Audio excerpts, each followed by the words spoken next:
ಹೋರಾಟಕ್ಕೆ ಹೆಚ್ಚಿನ ಧೈರ್ಯ ಬೇಕು. ಮಹಾತ್ಮ ಗಾಂಧೀಜಿ. ಇಂದು ಹುತಾತ್ಮರ ದಿನ. ಇಂದು ಗಾಂಧೀಜಿಯವರು ಅಗಲಿದ ದಿನ. ಭಾರತ ದೇಶದ ರಕ್ಷಣೆಯಲ್ಲಿ ಪ್ರಾಣ ಬಿಟ್ಟು ಹುತಾತ್ಮರಾದ ಅನೇಕ ಜನರ ತ್ಯಾಗಕ್ಕೆ ಬೆಲೆ ಕಟ್ಟಲಾಗದು. ಇಂದು ಅವರನ್ನು ಸ್ಮರಿಸುವ ದಿನ.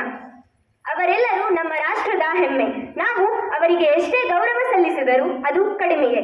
ಜನವರಿ 30, 1948 ಶುಕ್ರವಾರ ಗಾಂಧೀಜಿ ಅವರು ಪ್ರಾರ್ಥನಾ ಸಭೆಗೆ ಹೋಗುವ ವೇಳೆಗೆ ನಾಥುರಾಮ್ ಗೋಡ್ಸೆ ಎಂಬುವಾತ 3 ಬಾರಿ ಗುಂಡಿಕ್ಕಿದ್ದ ಪರಿಣಾಮ ಗಾಂಧೀಜಿಯವರು ಸ್ಥಳದಲ್ಲೇ ಮೃತಪಟ್ಟರು. ಇಡೀ ಭಾರತವು ಶೋಕ ಸಾಗರದಲ್ಲಿ ಮುಳುಗಿತು.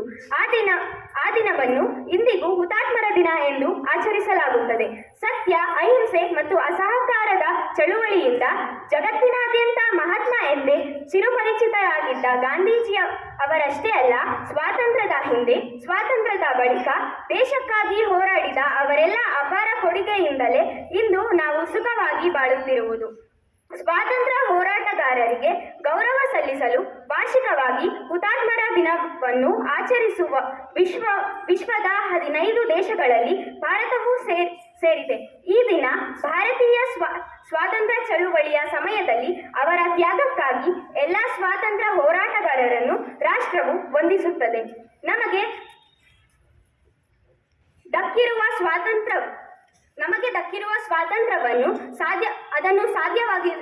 ಸಾಧ್ಯವಾಗಿರಿಸಿದವರನ್ನು ನಾವು ಗೌರವಿಸಬೇಕು. ಸ್ವಾತಂತ್ರ್ಯವನ್ನು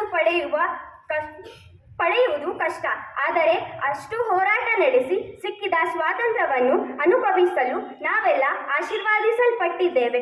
ನಮ್ಮ ದೇಶಕ್ಕೆ ತಮ್ಮ ಪ್ರಾಣ ಪಣಕ್ಕಿಟ್ಟು ಹೋರಾಡಿ ಸ್ವಾತಂತ್ರ್ಯವನ್ನು ತಂದುಕೊಟ್ಟ ಅವರೆಲ್ಲರಿಗೂ ನನ್ನ ನಮನಗಳನ್ನು ಹೇಳುತ್ತಾ ನನ್ನ ಮಾತುಗಳಿಗೆ ವಿರಾಮ ಹಾಕುತ್ತಿದ್ದೇನೆ.